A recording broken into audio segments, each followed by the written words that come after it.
You're very welcome to Yerevan, where the summer is back as far as the travelling Irish contingent are concerned. Glorious 30-degree heat here today.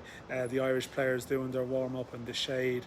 The conditions definitely a massive factor of this trip for what is a huge World Cup qualifier. I think the clouds would have been hovering over this group if the first half on Saturday had sort of paved the way for what would happen in the second half. Instead, the turnaround, the late draw, Adamida, a little bit of a spring in the step, getting on the plane, it would have been a very different mood around this game. I think if that game had gone in another direction, and now there is a way in which you can see a win for Ireland here on Tuesday night, creating a very realistic situation of going to the end of this group, even if Saturday in some respects may have dented some of the confidence that existed beforehand.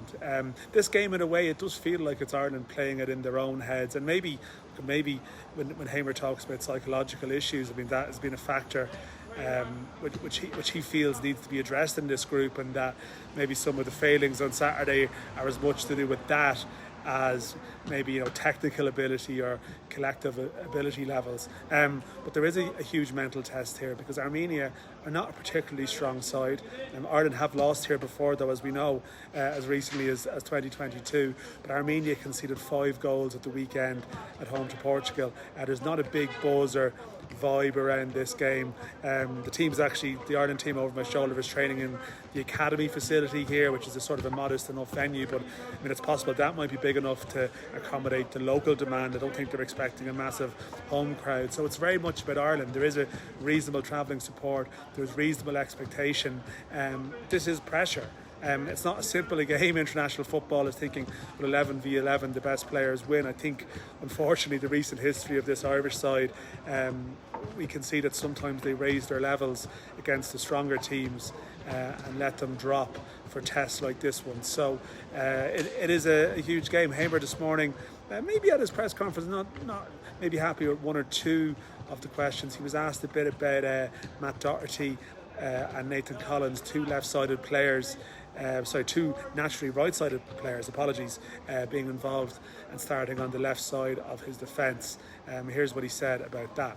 Well, that's your analysis on the performance.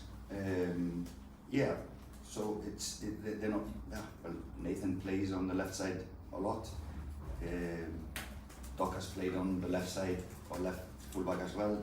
If they looked uncomfortable, I don't know if that was because they were there, or it was the opponent that made them at times, off positions or whatever. But no, I don't think so. They played, both Nathan and Dara has played these positions a lot in the same with Doc, so it shouldn't be uncomfortable. Yeah, so I suppose we don't know if there's going to be dramatic changes tomorrow. He was keeping his cards close enough to his chest when it came to team selection questions, but he made some references maybe to it being good to be able to use 5 subs on Friday and being able to freshen things up. Sammy Smodics is out, so that's one guaranteed change. Josh Honohan is called in to replace him, which would suggest that he's happy enough with his attacking options. So maybe Mikey Johnston, Chidozie Ogbene come into consideration. Will Ryan Manning play higher up the pitch or be at left back? There's a few talking points to chew over here, but I mean, this is a proper big game, and the strange thing about it is, like, you might not have that big game feel within the stadium. It's up to this Irish group to motivate themselves to finish this doubleheader on a high after the catastrophic start. 4 points, I guess you would have taken it. I think there is that feeling that Ireland needed to take 6, but if Hungary lose to Portugal tomorrow and Ireland win here, then all roads probably do lead to Budapest on the last day, even if there's a lot of football to be played in between then. So I'm out here. Aidan Fitzmaurice as well, he was at the Armenian camp today, and we'll have full coverage of this game in print, across podcasts, and across all our website and social platforms.